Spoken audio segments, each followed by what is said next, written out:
2022 Subaru Outback. Should you buy one over other crossovers like the Honda CR-V, Toyota RAV4, and Subaru Forester? That's what we're going to find out. Welcome to Car Help Corner, where we help you, the consumer, master the process of car buying and car ownership. The Outback has long been a very popular model for those who prioritize reliability, practicality, in an off-road capable package.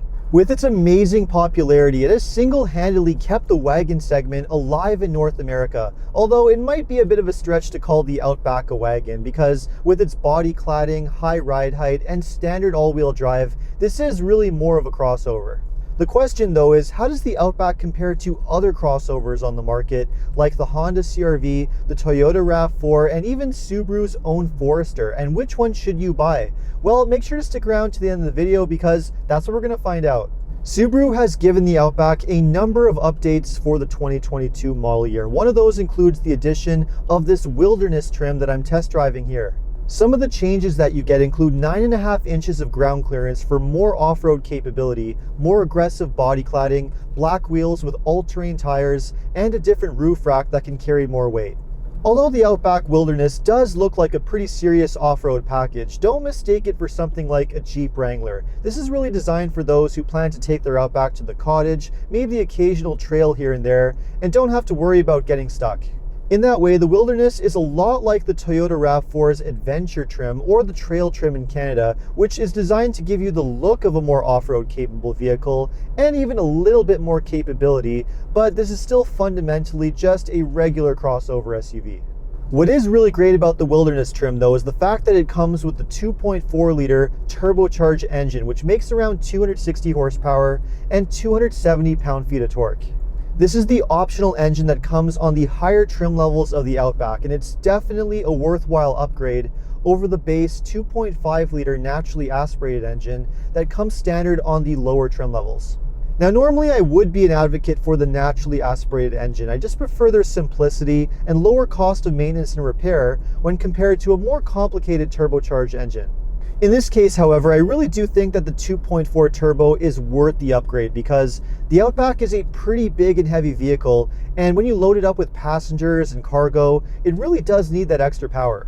The base 2.5 engine just feels a bit underpowered in the Outback, which is the same engine that comes standard on the Forester, and that's probably the biggest benefit that you get going with the Outback over the Forester, is the fact that you can get this upgraded, more powerful engine, which is not an option on the Forester. The other nice thing about the turbo engine is that it gets pretty much the same fuel economy as the base 2.5, up to around 25 miles per gallon or 9 liters per 100 kilometers. It also has a pretty reasonable towing capacity of 3,500 pounds, which is very useful. If you are looking for more performance and towing capability, then the Outback would definitely make a lot more sense over a CR-V or a RAV4, neither of which offers a more powerful engine option. The only alternatives really would be something like a Hyundai Santa Fe or a Mazda CX-5 that offer a more powerful turbo engine option, just like the Outback. Whichever engine you go with, the Outback comes standard with a CVT continuously variable automatic transmission and Subaru symmetrical full-time all-wheel drive. Subaru, of course, is famous for their all-wheel drive system, which of course gives you a lot more confidence in poor weather conditions. The CVT is also a pretty smooth automatic transmission as well, although it would be nice to have a conventional automatic like you get with the Toyota RAV4. I don't really have any complaints, and Subaru CVT doesn't have any history of reliability problems like you might get with something like a Nissan. The other nice thing about the Outback is the driving experience. There's no question about it, this is a very smooth riding crossover, and I do think that it has better ride quality than a Subaru Forester or a Toyota RAV4. The all-terrain tires of the Wilderness trim might add a little bit of road noise, but I really can't complain about the comfort of this car. The one thing I can complain about, however, is the interior. Now, there's definitely a lot of positives with this interior. For one thing, the build quality is excellent. There's lots of great materials, everything is well put together, and it definitely feels quite durable, like it would hold up well over time. The downside though is this optional 11.6-inch touchscreen infotainment system that comes standard on most trim levels. While it may look very good at first, it definitely has some functionality quirks to it and takes a lot of time to get used to. There's also been reports that it can be a little bit laggy, which is not a good thing because you need to rely on this touchscreen to control pretty much everything inside this car. Now you do get Apple CarPlay and Android Auto, which is nice, but even so, I much prefer the more conventional control layout with the smaller screen and regular controls that you get with the Forester. The same is also true with the Honda CR-V and Toyota RAV4. Both of those SUVs have more traditional controls with buttons and knobs and a smaller touchscreen infotainment system, which is a much preferable layout for those who are intimidated by technology and don't want to have to fumble around with a touchscreen to control everything in the car. Aside from the touchscreen irritations though, this is a very nice interior, and I really like the updates that Subaru has given to this wilderness trim, including these synthetic all-weather seats, which are a lot more durable than real leather and definitely more appropriate for this type of vehicle. One of the biggest advantages though to choosing the Outback over other comparable crossovers like the Forester, the CR-V, and the RAV4 is its amazing practicality. There's no question about it. This is a very spacious vehicle with tons of room in both the front and rear seats, and you also have a very large cargo area with rear seats that can be folded perfectly flat. So if you're looking for a crossover that has a ton of space inside, there is a good chance that this will definitely work for you. In terms of pricing, the Outback does cost a little bit more money than a comparable Forester, CR-V, or RAV4, but you are getting a little bit more for your money with that more powerful engine option and more interior space. So for the most part, I do think it's worth it.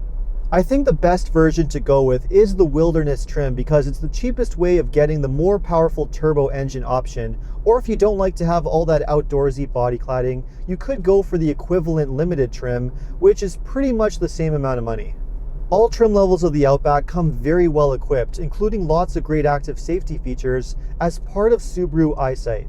And like other Subaru models, the Outback is very highly rated for safety with a top safety pick plus from the IIHS.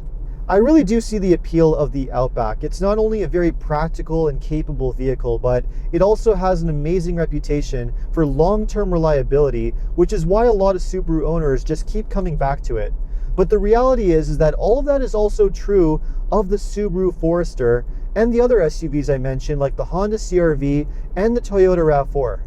All are very well-designed crossovers with great reputations for long-term reliability and high resale value. So realistically, any one of them would make a great choice as well. And if you go for one of those alternatives, like say the Forester, you're going to be saving yourself some money off the purchase price, and you're not going to have to deal with that annoying touchscreen infotainment system either. For me then, if the choice is between the Outback and the Forester, even though I'd be giving up that power, I would still be leaning a little bit more towards the Forester.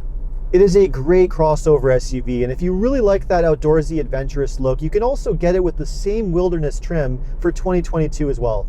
I would also say much of the same about the Toyota RAV4 or the Honda CR-V, which are excellent crossovers if your priorities are long-term reliability, great design, and a practical package. So let me know what you think of the 2022 Subaru Outback. Would you pick one over a Forester, CR-V, RAV4, or some other crossover SUV? Let me know in the comments. And if you enjoyed this video, make sure to like and subscribe. And you can also take a look at some of my other car videos by taking a look at these links over here. Make sure to follow me on TikTok and Instagram. And if you need any additional car buying advice, recommendations, or help with getting a great deal on your next new car purchase, you can take a look at carhelpcanada.com. Thanks so much for watching, and see you next time.